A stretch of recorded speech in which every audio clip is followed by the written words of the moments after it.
तो आजकल चुनाव आयोग और राहुल गांधी के बीच खींचतान खूब चल रही है। राहुल कहते हैं कि चुनाव आयोग सरकार के साथ मिलकर वोटों की चोरी कर रही है। चुनाव आयोग की साख पर बट्टा लगने के इस दौर में एक चुनाव आयुक्त हैं जो बहुत याद आते हैं। उनका नाम था टी.एन. शेषन।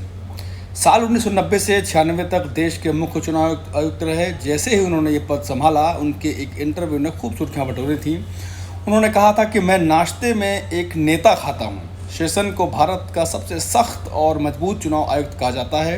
जब शेषन चुनाव आयुक्त हुआ करते थे तब सियासी गलियारों में ये कहावत खूब प्रचलित थी कि नेता या तो भगवान से डरते हैं या शेषन से डरते हैं। टी.एन. शेषन की biography Seshan N intimate story में लिखा गया है कि सुब्रमण्यम स्वामी शेषन के पास मुख्य चुनाव आयुक्त के पद का ऑफर लेकर गए थे। फिर शेषन राजीव गांधी से मुलाकात करने गए। तब राजीव गांधी ने कहा था कि पीएम चंद्रशेखर उस दिन का मलाल करेगा जब उसने तुम्हें मुख्य चुनाव आयुक्त बनाने का फैसला किया होगा। सोचिए कितना खौफ था। साल 1995 में बिहार में विधानसभा चुनाव थे। तब बूथ कैप्चरिंग की खूब घटनाएं आती थीं, लेकिन शेषन ने इस पर लगाम लगाने का फैसला लिया। वो लगातार ऐसी घटनाओं पर नज़र बनाए रखते थे और उन्होंने कई बार पाबंदियां भी लगाईं। इससे परेशान होकर लालू यादव ने एक बार कहा था कि शेषनवा को भैंसिया पे चढ़ाकर गंगा में जे हिला देंगे, यानी कि शेषन को भैंस पर चढ़ाकर गंगा जी में डुबा देंगे।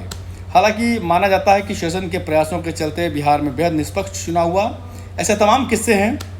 शेषन ने अपने कार्यकाल में बहुत बदलाव किए।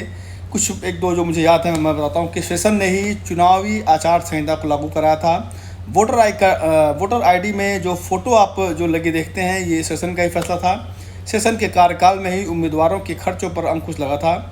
शेषन ने चुनाव के दौरान होने वाली अनियमितताओं और गड़बड़ी पर रोक लगाई।